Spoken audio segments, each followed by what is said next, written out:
Good afternoon, everyone, and welcome to the Just Us Dialogue Series, Investment in Economic Justice and Investment Panel. My name is Alicia Wilson. I'm Vice President for Economic Development for Johns Hopkins University and Johns Hopkins Health System. And it's my pleasure to welcome you to this rich discussion. We have three amazing panelists that will join me on screen, and you will hear over the course of this next hour. I'm going to introduce them. So I invite Mike Hankin, Ed Lugo, as well as Ulili onto the screen, and I'm going to give you their bios, and we're going to launch right into this discussion. What we know is that you've been with us over the past couple of weeks as we talked about economic justice in different contexts. And today we are going to talk about it in the investment context. And we have brought you three of, I would say, the foremost experts and practitioners in the investment world to you to hear from them. Let me start with Edwin Lugo. Ed has over 25 years of experience in managing international equities for various clients, including pension plans, endowments, high net worth individuals, and mutual funds. He is currently the founder and managing partner at EL2 Capital LLC, an investment advisory focused on international and global equities. His business is a minority-owned investment firm and was recently started in Westport, Connecticut. Welcome, Ed. Thank you so much for joining us today. Thank you, Alicia. Thank you. Oh, you're welcome. Next, I would like to introduce to you Michael Hankin. Since 1998, Mike has served as Chief Executive Officer of Brown Advisory Incorporated, an independent investment firm that provides investment solutions to individuals, families, nonprofits, and institutions globally. From 1993 to 1998, he has served as Executive Vice President and Chief Operating Officer of Alex Brown Investment Advisory and Trust, a subsidiary of Alex Brown Incorporated, where he helped create that business that became Brown Advisory. Prior to that, Mike was a partner at Piper & Marbury, where he specialized in business and tax law. Welcome, Mike. Thank you so much for being with us this afternoon. It's great to be here. It's really an honor. Excellent. And last but certainly not least, I would like to introduce to many of you, Ulili Onovakpuri. She is a partner at Kapor Capital and became a return there in 2016. She is focused on sourcing investment opportunities, conducting diligence, and supporting Kapor Capital's portfolio companies, particularly those in the digital health and medical technology industries. Previously, Ulili served as Director of Global Programs at Village Capital, a global accelerator program and venture capital firm which supports healthcare, education, agriculture, energy, fintech, and fintech businesses. At Village Capital, she works side by side with entrepreneurs from around the world, helping them grow their ideas into marketable businesses. Thank you so much, Ulili. So glad to have you as well as a part of this conversation. Thank you for the invitation. Yes, my pleasure, my pleasure. So I've been able to tell everyone why you are the experts you are in the field. And now we're going to dig deep into a conversation about investments in economic justice. And so I'd love for you to add a little bit of color to what I was able to do, because I couldn't do your background justice. Tell us a little bit about yourself and why in particular, this topic is of great interest to you.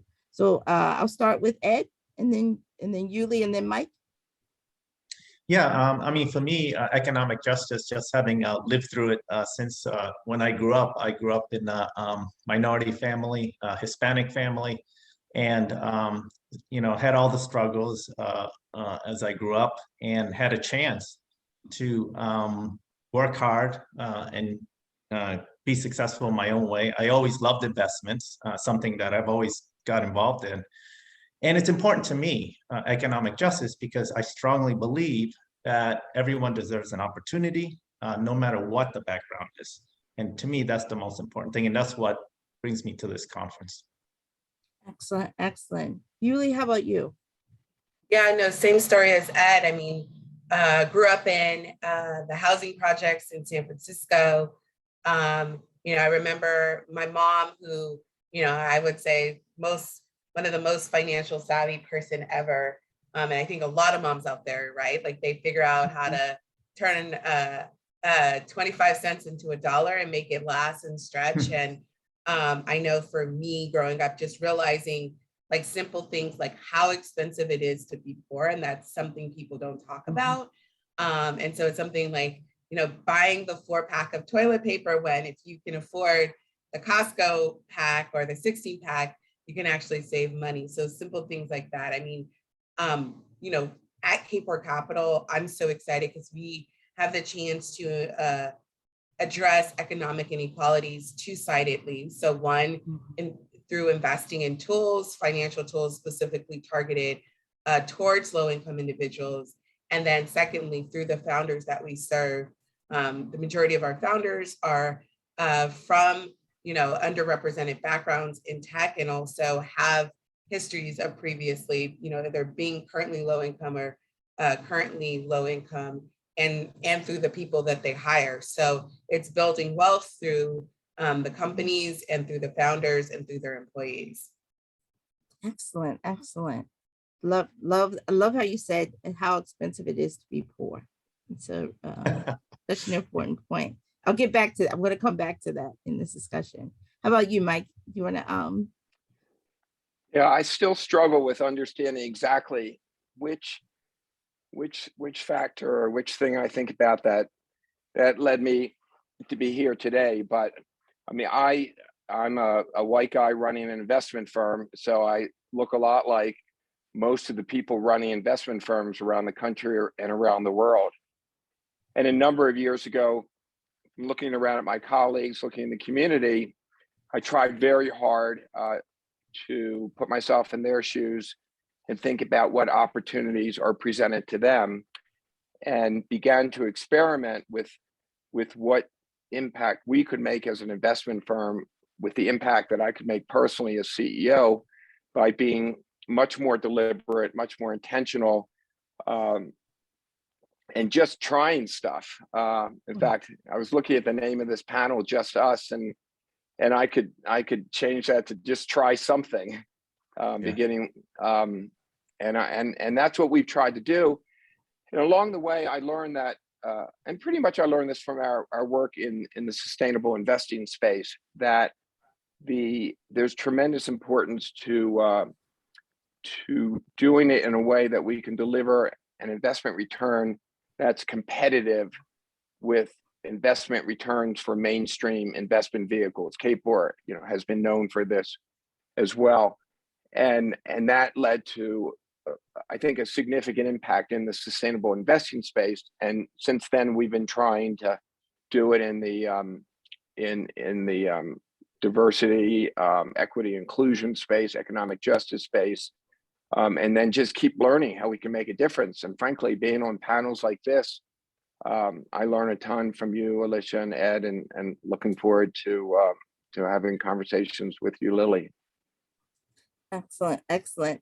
Thank you, because I think it's so important for people to understand sort of the what I can get off of the resume for you as what brings you to this work. And so leads me into our first question, which is, in the context of economic justice and investment, what do you think is the most pressing issue we face today? So, Ulili, would you like to start? And yeah, no, when I saw this question, I was like, there's a lot of issues. I think for me, the biggest one is just the rising income gap that is in existence. And, you know, for us, using tech as a tool for wealth building, you know, generational wealth building is really important for us at Kapor. And that is just because, you know, we've seen all of the folks, I won't say overnight millionaires and billionaires, but we've seen that a lot of the wealth created in the last 10 to 20 years have been in the tech sector. The issue, though, is to participate in the wealth building that happens in the tech sector, you often have to have capital. And so it's like you have to have money to make money. Even in my position, like to enter venture capital, what people don't talk about it is like, you know, as a partner at a venture capital firm, there's a buy-in. And so you have to have money to be able to buy in to participate in those deals. And, you know, if you are wanting to start a company, you have to have money to kind of give yourself the runway to start building your business before you can raise investment capital. And unfortunately, so many people of color don't have friends and family. They are their friends and family. They are the emergency fund for a lot of their family members. And so they're not able to take advantage of the opportunities that we've seen for economic growth in the tech sector, in health tech in particular. And so for me, what we do at Kapor is give those who previously have not had access to wealth, to capital access, both on the founder side and also, you know, we have a internship program that I've been running for the past 11 years, bringing folks from underrepresented communities who are interested in venture capital, giving them their first venture capital job. So big thing is like rising income inequality. Our solution is like, how do we give folks access to those wealth building mechanisms to decrease that, that gap? Excellent point. Excellent point. And I like how you broke that down. We're going to talk a little bit later in the conversation about this this concept of capital and how that could be a tool. How about Ed? What do you think is the most pressing issue as we talk about economic justice in the context of investments? Yeah, I mean, like Ulili said, I mean, it's I think the most pressing issue, which actually dovetails with what she was just saying, is that, you know, you have a situation where there's just not enough qualified minorities out there with these professional jobs. We talk about that income gap, you know, which you certainly see. And, you know, by not having enough qualified people, particularly in the investment field, I mean, Lily was talking about venture capital, also in the in the public equity side, all aspects of the finance field, I would say, even broaden out to that. It's just not enough minorities with degrees and having the ability to get into this field. So I think one of the most pressing issues is just getting young people in these areas, just getting them into this area, because you know, these professional jobs are where, you know, you talk about the income gap. Professional jobs is where the money is at, and having more of these younger folks getting into these fields, I think it's critical. So I think that's the most pressing issue. Great, great, great. And I know your work with College Bound and right. I'm a little biased. So. you are trying to feed the pipeline so that. Well, yes. I think because we need the funnel. I mean, it's hard because even my years of working at Franklin Templeton, you know, the firm is one of the largest investment firms in the world, and based out of California, and they just have great ambitions to fill up their professional staff with minorities, people of color. They have that ambition and they're working hard towards it, but it's just so hard to find qualified people. Excellent. Mike, how about you? What do you think is the most pressing issue in economic justice and investment? I think, well, outside our industry, but just in mainstream America, I think education is a huge issue. Financial education, helping people wherever they work understand just the power of compounding. That if no one has extra cash in mainstream America, but if you can take $5 out a week and put it somewhere and put it to work, that becomes a significant sum down the road. But helping people understand, just thinking long term for a moment, and it's with all the other things you have to worry about. You know, inside our industry, and listening to Ed and Lily a lot, there's a lot of familiar things I think about. So this year we'll have a summer analyst class of this summer, 20 some students, and more than half will be underrepresented minorities, so, split between Asian American, Pacific Islander, Black, and Hispanic, and 1/3 will be female. That took, we always said we wanted to achieve that, But that took us doubling the size of our summer analyst class, not because we necessarily need it more, but if you're going to make a difference, you have to create more opportunity.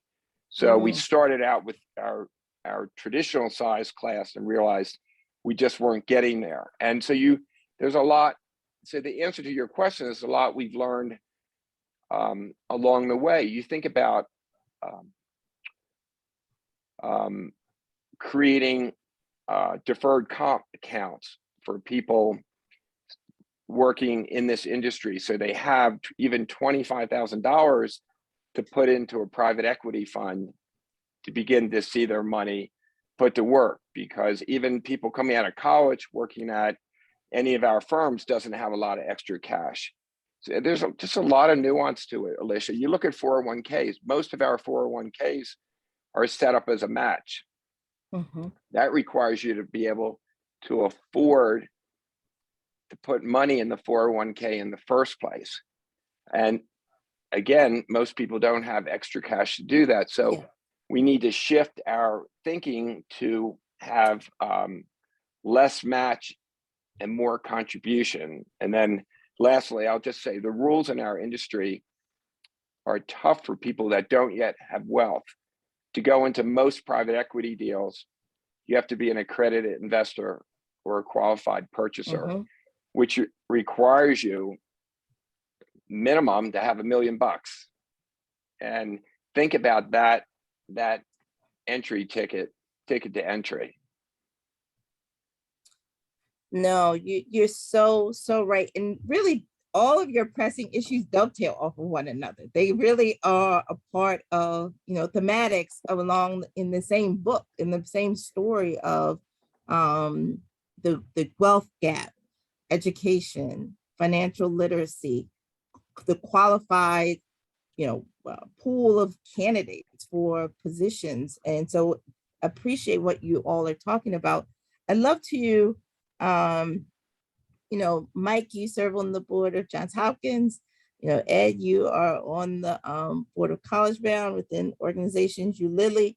What do you think institutions, corporations, institutions like Johns Hopkins, other private institutions, what do you think we can be focused on, particularly in this area, to make a difference in the area of economic justice?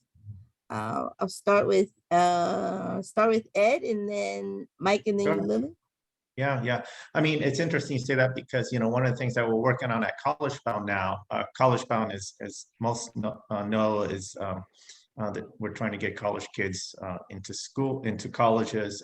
We're throughout the Baltimore community in the high schools. And as we're working towards that, we have an endowment. The endowment's approximately almost $30 million if you include all the funds. And, what can we do? I think about this all the time. And, one of the things is different vehicles for investment. I mean, I think one of the areas that we started exploring and we actually started instituting, I think one of the things, there's a couple of things there, but we started instituting in our investment policy statement to focus more on DEI. And that's something that's important to College Bound. We're looking at private equity investments that can help us, again, the barriers are high, even for College Bound. I mean, we have a $30 million endowment, so we are considered small. But nevertheless, it's still a challenge to get into a private equity fund that can maybe invest in a community or invest in these initiatives that we're talking about that focuses on economic justice and invest in firms that are minority-owned firms. The other part when we're looking at today as well is getting into looking at public equities, the funds that we invest in. Are we investing in minority managers? And now keep in mind that the minority manager, any manager, has to perform, has to do well. And that's something that's a top criteria. It doesn't matter whether it's minority or non-minority. The key is a good performer, but if you had a list of good performing managers, we want to be inclusive of the minority managers as well.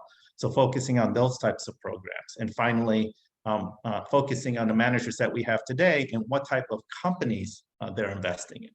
Are they investing in companies that think about diversity and inclusion? So those are the topics that we've been discussing in the finance committee, within College Bound. So I think from those areas, we can have an impact or move in the direction. I think we're moving in the right direction. I think what Mike says, it's a lot of it is trying it out and feeling it out, and it takes time.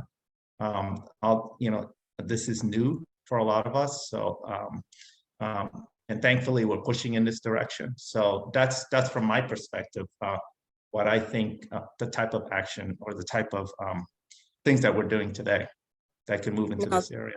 Yeah. No, thank you, Ed. In full disclosure, I'm chair of the College Bound Foundation Board. Ed is chair of the investment committee. And I would say that his leadership has been tremendous in this area and in boldness as well. So just thank you, Ed, for that. Mike, how about you? What do you think as we think about, institutions, and you've talked a bit about sort of the incoming class of your interns, the thoughtfulness around other aspects of the business, but what would be the one or two things you think we should be doing? So, Alicia, my views really changed on this. A number of years ago with Ron Daniels at Johns Hopkins and other business leaders, we started Be Local, which encouraged us to focus on local firms to buy things and use local firms for services. And I thought that was a good idea at the time, but in reality, it was dependent on what businesses existed in the local economy at the time. And there aren't enough businesses. So I would encourage us all to think, what can we invest in the city or any city that doesn't exist there?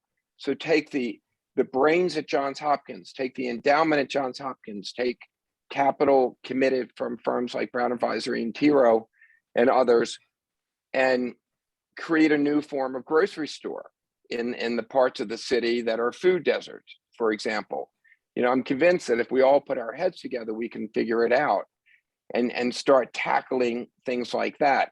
As you know, we, Hopkins, Tiro, Able, Whiting Turner, other businesses have started Upsurge, which is this idea to support an ecosystem here to create the first equitech economy in the country, teaming with Techstars and other incubators and dedicating capital to Black and Brown-led businesses.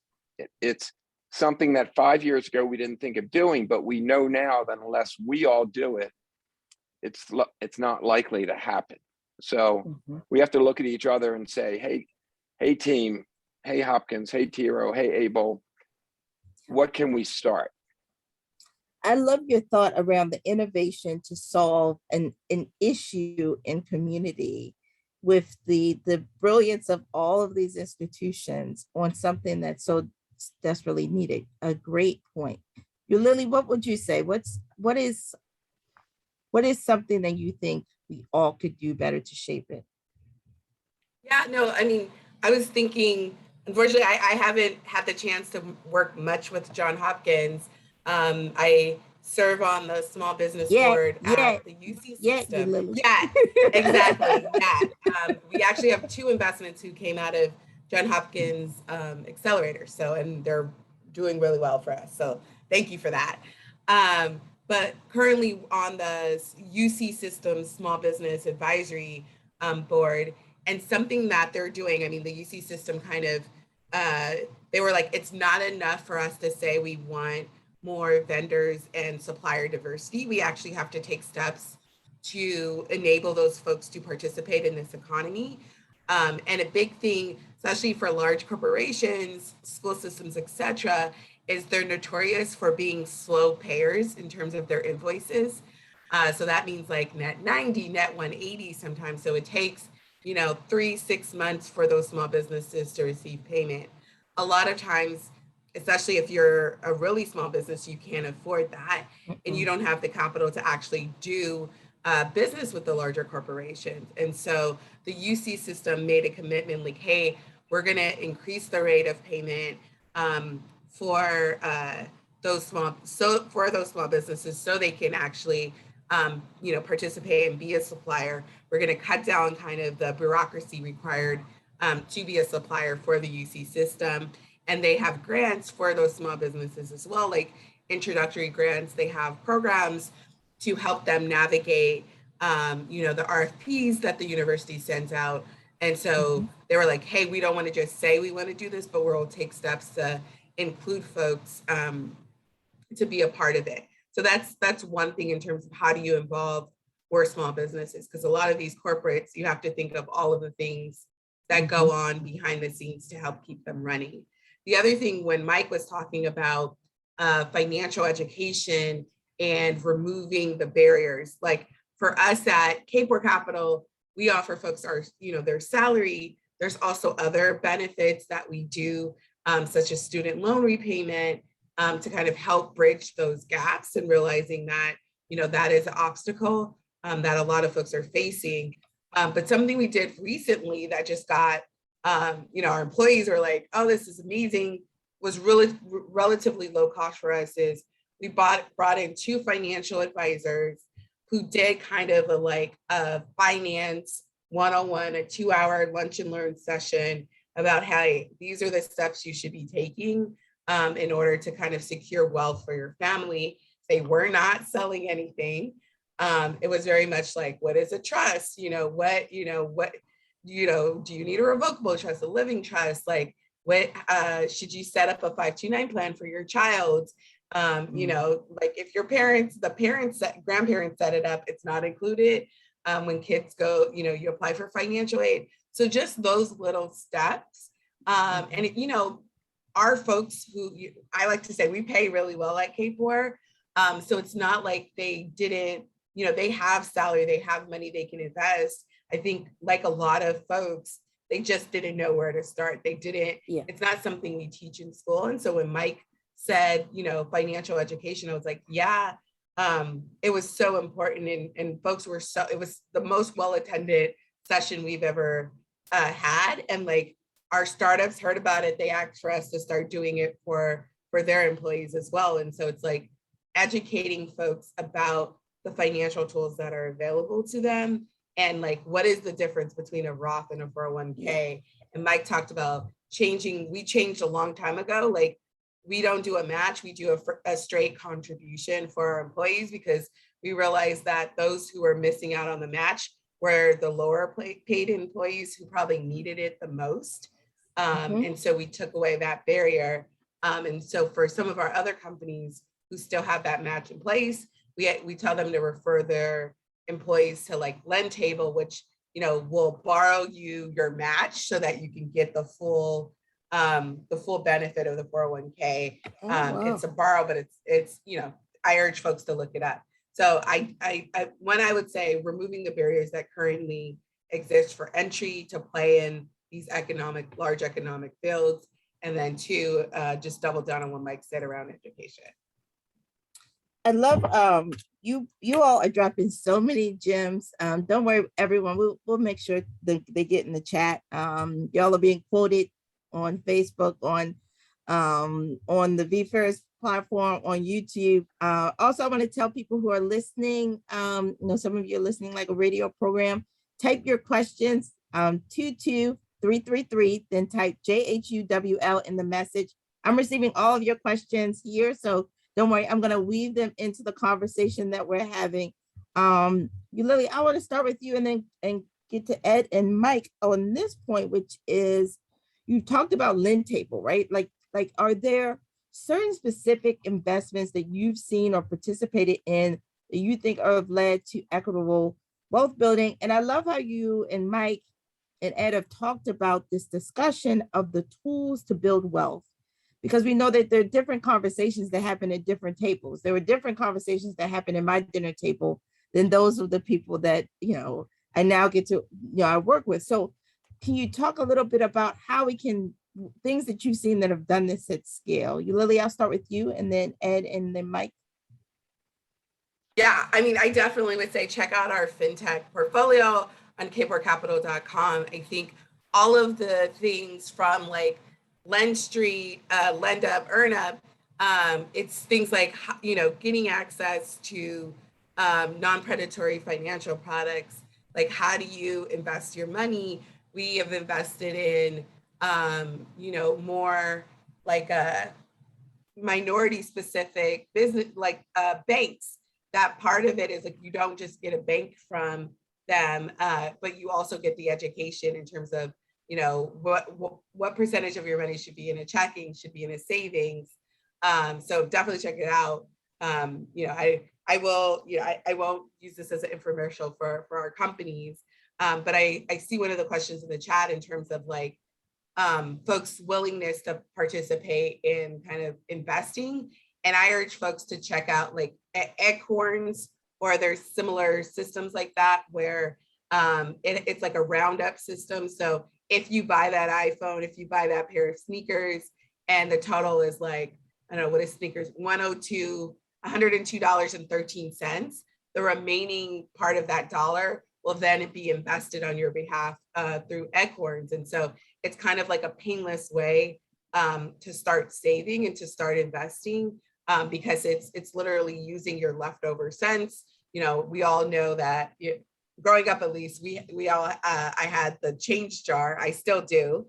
And this is kind of like a virtual version of that. And I actually that's how I started investing, not through Acorns, through another product, by using, I think it was called Roundup at that point in time, as a means of using like the leftover money. As a college student, I didn't, a lot of times I would have to check my bank account before buying something because I didn't know if I was going to overdraft, but using those systems. And again, the other thing is looking for products that are built for you or built with the understanding of your situation. I'm like, if you look at Bank of America, big systems like that, they are designed to win, and much at the detriment of their customers. We invest in a bank, it's a Black-owned bank, First Boulevard, designed for the Black community, meaning that they're using, when you store money with them, they are investing that into their investment products are in the Black community, but also they have things in place like, no overdraft fees. So it's designed to, so that you don't end up, again, it's expensive to be poor, so you don't have to lose more money that you didn't have to begin with. And then also those educational services, and then also higher than average interest rates. So higher rates that you would find at a Wells Fargo or Bank of America, again, built with the system to give you more of that wealth back and to be less predatory than your standard rates. Great nuggets and great tools that could be used. Ed, how about you? What do you think are some examples of specific investments you've seen or participating in that you think have led to equitable wealth building at scale? Yeah, it's interesting because from my side, investing on a public equity side is where primarily I spend most of my time. So typically what ends up happening is we look for companies or we invest in companies that do get involved in the local arena. And so as we invest in these companies, we monitor them, we try to make sure that, assuming that the company is doing their business well, that they spend the time, and we have a preference for those companies that invest into DEI. That's where we kind of have our impact. We can talk to the management teams. There's examples in the past where we sat down and spoke to management teams, see where they are in the social agenda, see how far they're taking it, to what extent they're investing in the community, how important it is to us.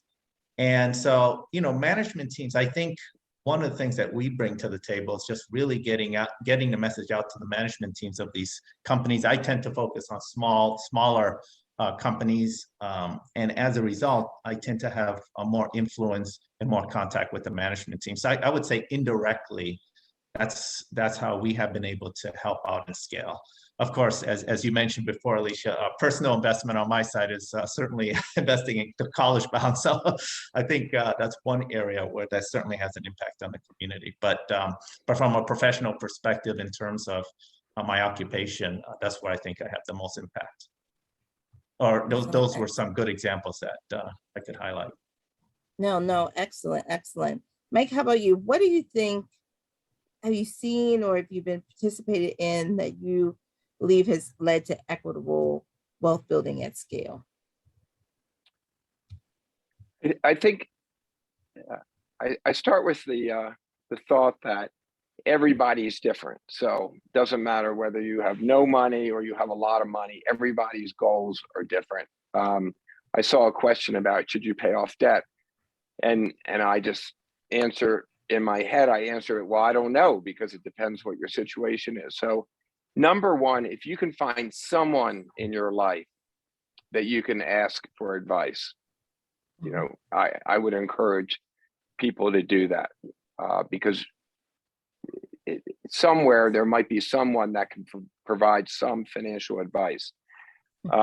Number two, I just encourage people to take small steps, but do something. So put $5 or $10 or $50 away every week. The jar on the table is a really good way to start, but try to put it in a bank account.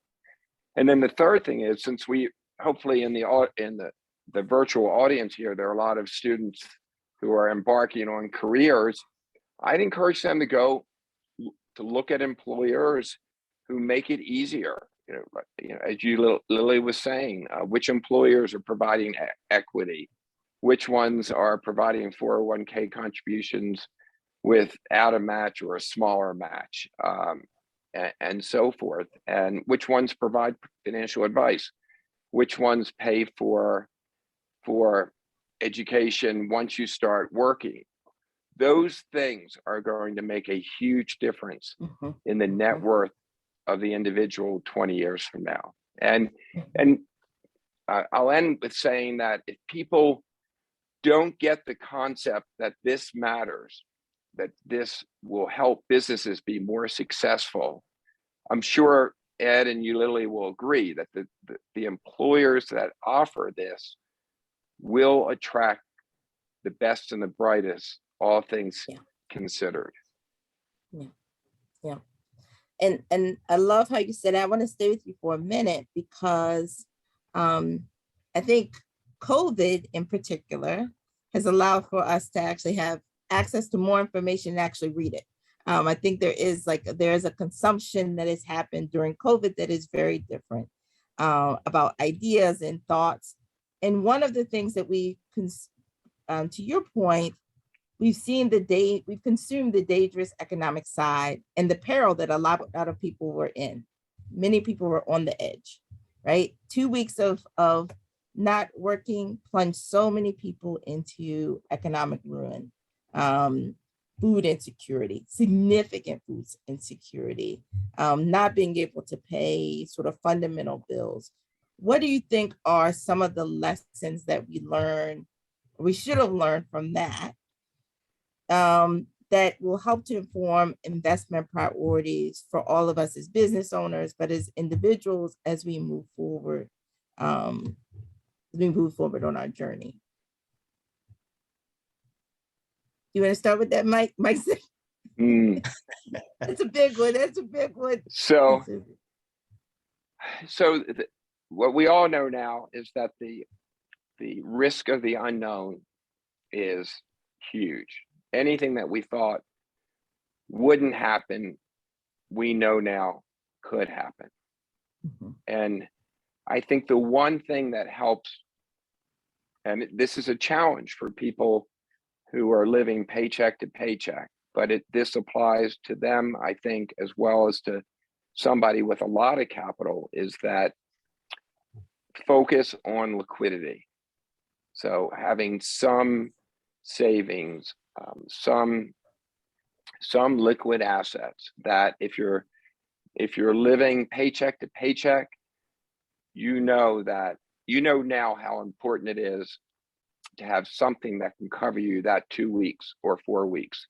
And then if you have access to capital, if you've been working for 10, 20 years, putting money away, your 401k has gotten bigger, you work at a place that provides capital, have liquidity, because when bad stuff happens, that's when the opportunity is created to make a lot of money, frankly. You know, when in March of 2020, when the market sells off 30, 40, 50%, if you had liquidity, whether it was 10,000 or much more, and you put it in the market at that point, even with the sell-off this year, you'd be up 85%. And that's how significant net worth is created. And that opportunity is available to many, many people. Good, a really good point, the liquidity question. And you're so right on that. Ed, what would you say? What do you think is the lesson that we've learned as from the challenges that we faced? Yeah, I mean, I think about the lessons on a personal level and also an overall economic level in terms of the lessons, because it's a good question. And, you know, on a personal level, I agree with Mike. You know, there has to be that liquidity element. You really have to have money set aside if one can. I mean, that's always the question, right? If you live in paycheck to paycheck, there's probably not much you can save, but nevertheless, the effort to do so is important. I think, you know, on a broader perspective from an investment side, it was critical that the government did step in, because I'm thinking of the companies that we have invested in. Many times the layoffs would have been much worse. I think one of the lessons is that you needed to put liquidity into the system via, well, in this case, direct paychecks to people, because these companies, as Mike knows, Ulili knows, many companies are stressed. I mean, normally they would have laid off droves of people. If it wasn't for the government support to keep those people on the payroll and making sure that they stay on the job. And I think that was critical. I think that was one lesson, even though at the time it may have been very controversial. I think that's an important lesson, I think, that we can garner from that. Of course, we cannot keep doing that, and hopefully we don't have more pandemics. It'll put the government in a tougher shape, and that's another conversation for another day. But I think that's part of the lesson, Alicia. It's personal, but I think also it's very, looking back, just what we did as a nation and other countries too, I think it was critical. I know you mentioned living to paycheck and the jobs and the job loss, but those government support systems really made things much better. It could have been a lot worse. Yeah, no, we on our entrepreneurship panel that we had 2 weeks ago, the same comment was made, the significant impact that had. Ulili, what about you? What do you think is the lesson we learned? I think we all value toilet paper a lot more. I joke about toilet paper a lot because, like, growing up for me, that was like the one luxury in our house. Like, my dad and my mom would be like, I don't care how poor we are, we're always going to be a 2-ply family. And so, like, to this day, it's like we're never buying the cheap toilet paper. And so that still is like my luxury item. The one thing I will say, I think there was 2 big lessons. One of it was, you know, for me, especially, the pandemic gave me a chance to save quite a bit of money because I couldn't go shopping. You know, I wasn't going out with friends, and it made me reevaluate where I was spending my money because my bank account started looking a lot nicer. And I was just like, oh, okay, so then I probably don't need to shop, you know, every month for new clothes. I'm doing fine. I haven't gone in the last 4 months, and like my clothes are not falling apart. So it really made me reevaluate where I spent my money. And I know a couple of people actually saw that they were able to save more. The overall savings rate in the US went up, which I thought was really great. But I think the other thing that happened too is it brought out the importance of you know, having emergency savings, because you don't know what's going to happen. And like, if you are able to have that like 3 to 6 months emergency funds, I think it's really important, because I think for a lot of people, a lot of my friends, whether they were working at Ross or working, you know, at JP Morgan, faced layoffs. And, you know, it was so interesting. It was like those who had plans were just in better positions versus like other folks. I think we were waiting for the government to do something. I agree with Ed. Like, I'm happy they did something. It took a little longer than I would have liked. But yeah, I thought that was just like really important, was the importance of emergency saving. If I could tie it in really quickly with the question, I think the hard thing we're facing now is with inflation, having too much money in a savings account, you're actually losing money because the interest rates are so low on your savings account and inflation is so high. And so right now it is important to find that balance between how much you have in savings versus other investments. And so Mike talked about liquidity. I think that's really important. But it is, I think it is important for you to have access to an emergency savings, but you also don't want to have all your money there because you don't know when inflation is going to happen. And I think the great thing, you know, the government put more money into the system. My thought is that did lead to some of this inflation we're seeing. You know, other folks have different viewpoints on that. So it is all about balance, like anything else, is like making sure you do have savings, make sure you do plan, because you don't know what's going to happen, but also making sure that you don't go on the panic side and put all your money into savings, or even worse, like in your mattress. Yeah, yeah. No, absolutely. Yeah, Alicia, can I? Oh, sure. I think you really brought up a great point, because most of adult America is facing inflation for the first time in their lives. Mm-hmm. And it's most people don't understand they're going to get to the end of the year and what they earn and what's in their savings accounts will be worth less. And it's a lot of, I encourage people to spend a lot of time trying to understand the real life impact of that. Sorry to cut in. No. That's a really important point. And you're right. There's so many of us who have, you know, we've been having the 4% or the 3%, the 2% inflation. But now, you know, the implication of like the Cheerios are no longer 2.50 cents, they're now $5. And that happened overnight and my paycheck didn't change all that much. I still didn't change enough. It didn't double. But so much has shifted. I want to ask this question, which is a really good one that came in on Facebook, which is, you know, financial education for youth is extremely important, life-changing even. But how should we educate or support older individuals to do that at this time to ensure they have enough money to retire on? So the people who in 2020 said, you know what, 2 years from now, I'm going to retire. Or maybe 50 and said, you know, I'm going to work for the next 20 or 30 years. And that just doesn't look like it's on the horizon. How do you think we support those folks to make a shift when maybe they didn't start with compounding early on? Anyone for that question that came in? I think the big thing, and this is what I say, is like shifting the mindset. I know my parents were like, you are our retirement plan. And I was like, whoa, pressure. And so folks are definitely more willing to put money into like their kids' college than they are their retirement. And so for us, it's like we had to shift people's mindset. Like, you can borrow for college, you can't borrow for retirement. So you should make sure you're investing in yourself. And also there's like catch-ups in place. If you're over 50, you can, you know, the contributions you can make can increase. You know, it's never too late to save more for your retirement.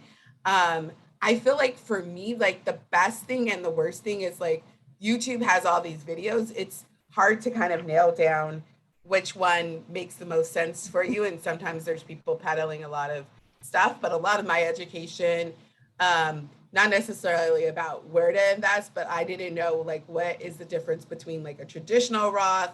There was like a backdoor Roth. I'm like, why am I sneaking through the back door? But like just like watching a YouTube video that was like, hey, these are the different instruments for you know, saving for your retirement. And that helped me understand where to go. If you look at different banking institutions, usually you can get a free session with one of their financial advisors. SoFi is who my main bank, and I love them because of that. You can have free sessions where they will like do an analysis of your finances, where you are saving money, and make suggestions where, you know, like, hey, you should reduce your saving, put more here, put more there. So definitely I would check out your banking institution and see if they offer that for you. And then this may be old school, but the local library, like when I was a little kid, I lived there, and they in the summer had like a stocks for kids. This is in San Francisco, so I don't know if it's everywhere, but I every library I've been to like have these sessions that are free for everyone around like financial planning. So definitely check out the calendar at your local library, because something about it being in the library, I'm like, it's trustworthy. It's in the library. It's the piece of the library. Yeah, I mean, I love that. I hung out there, but like besides books, there's also books. But like they have these sessions. They also do things like free tax preparation for you in the library. So there's a lot of financial resources. And then if you also Google, I mean, a lot of cities are now creating these financial wellness classes, and for elders. Like I've seen them at YMCAs. Our local YMCA offers this for folks 50 and older, where they will have these like finance one-on-one sessions. Excellent, excellent. Oh, sorry, Alicia. I just wanted a second Ulili's comment there on talking to your financial institution. I would also suggest Schwab and Fidelity as some other companies that for free you can go in and ask for. It won't cost you anything. They'll come in and they'll do an analysis for you. They have people there. So I think that's one good step, that financial planning step, which I think is important, especially when someone's in their, say, late 40s or early 50s and thinking about retirement. I think that would be some pretty good advice, and it's for free. So, yeah. Oh, somebody in the chat on Facebook said, y'all said 50 or older, and they gave like the emoji, like, oh no, I'm aging. But no, this is Oh no, I mean, that is kind of not me. I'm not saying that's old, but that's the government.